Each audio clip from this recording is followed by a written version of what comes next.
This is a brand new release from PHOIBOS, and based on their marketing brochure, this brand new PHOIBOS Delphinus is there, and I quote, "most refined diver watch yet." Well, we'll have to see about that. However, right from the start I need to point out that we will not find SeaQ and H35 in here. The movement in the back of this watch is more premium and, well, yes, more refined. Does it mean that we are off to a good start? Well, let's take a closer look at this diver and find out.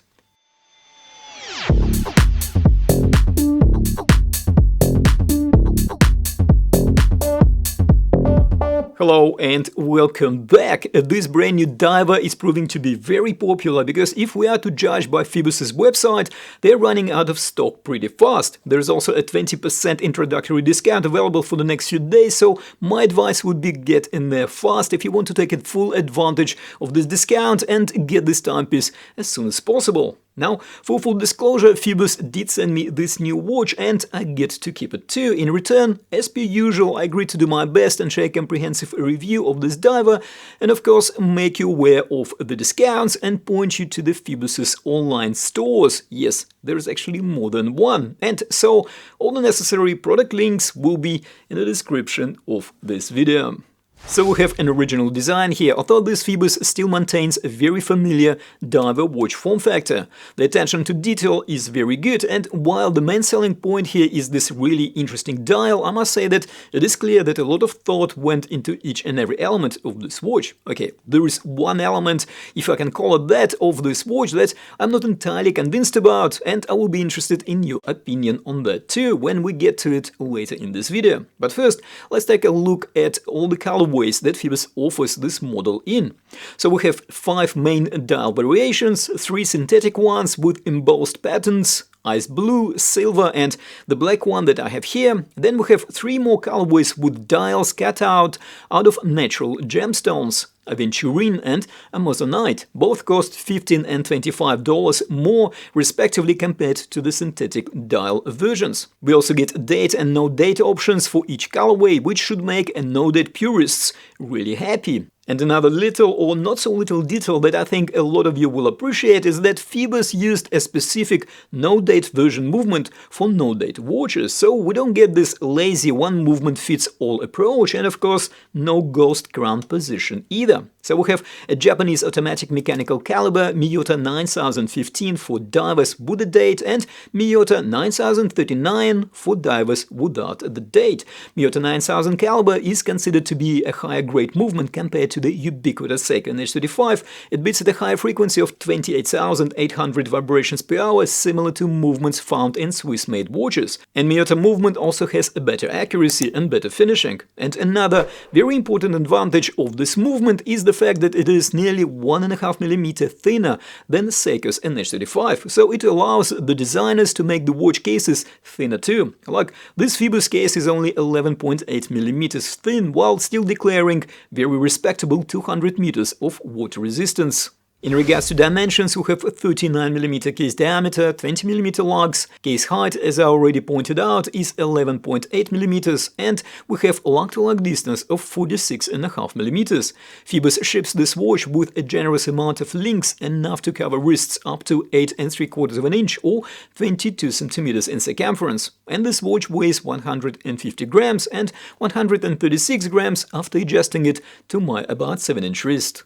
So this is probably one of the most intricately sculpted cases I've seen for the price. We have a combination of brushed and high-polished facets and chamfers.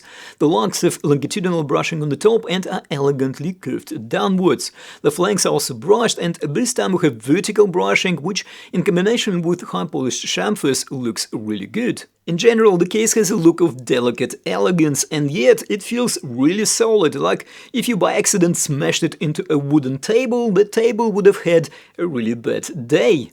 The screw-down crown is protected by the crown guards, and it also has a few different layers, complementing the complexity of the case design. And the crown features an embossed logo too. And we have a bigger and more detailed version of the same logo on the back of the case, with key specifications engraved around the perimeter. I must say that even this chrome back case is done really tastefully. And it is usually the attention to detail in the parts of the watch that are not very visible, like the caseback, makes the watch look and feel more high-end or more expensive if you like. And as I mentioned earlier, we have 200 meters of declared water resistance here, making this a very practical timepiece indeed. So PHOIBOS installed a double dome sapphire crystal with 3 layers of anti-reflective coating on the inside, so no corners cut here, which is great. And the sapphire crystal protects the star of the show, this somewhat typical yet unusual dial.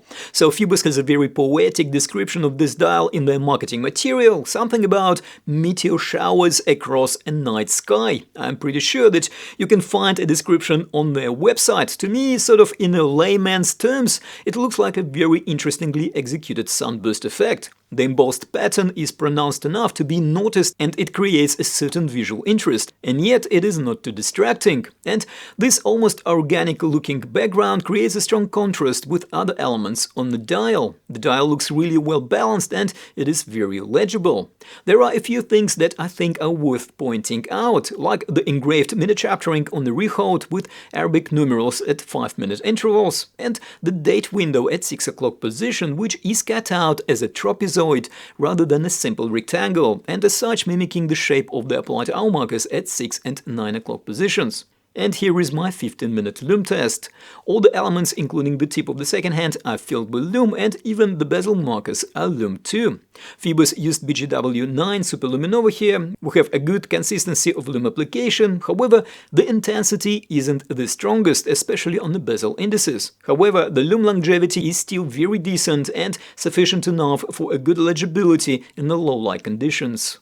Now turning our attention to the bezel, and we have 120 click unidirectional bezel with a ceramic insert. Using ceramic material will ensure a good resistance to scratches, helping this timepiece to stay looking great for much longer. Now, as for the bezel action, it is really good, and it will give run for the money to divers costing 5 times as much. The resistance is just right, the tolerances are excellent, and there is no backplate to speak of. The bezel snaps into place with a precise ratchety sound, and the alignment is spot on. And here is how this bezel sounds.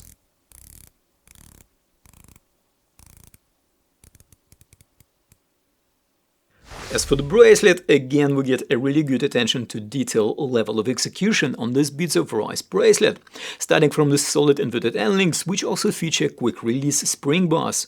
The bracelet links are also made out of solid stainless steel and are connected by screws, as we would expect on a premium watch. The links are constructed from 7 individual pieces and have plenty of articulation, making this a very comfortable watch to wear. And completing the package, we have a fully milled double pusher clasp. The clasp is decorated with engraved logo, it is fully brushed except for the high polish chamfers, and of course we have an on-the-fly adjustment mechanism here too. As I just mentioned, this watch is very comfortable to wear, it is well balanced, the Bits of Rice bracelet drapes nicely around the wrist, and on-the-fly adjustment ensures perfect fit every time. Here is this diver on my about 7-inch wrist.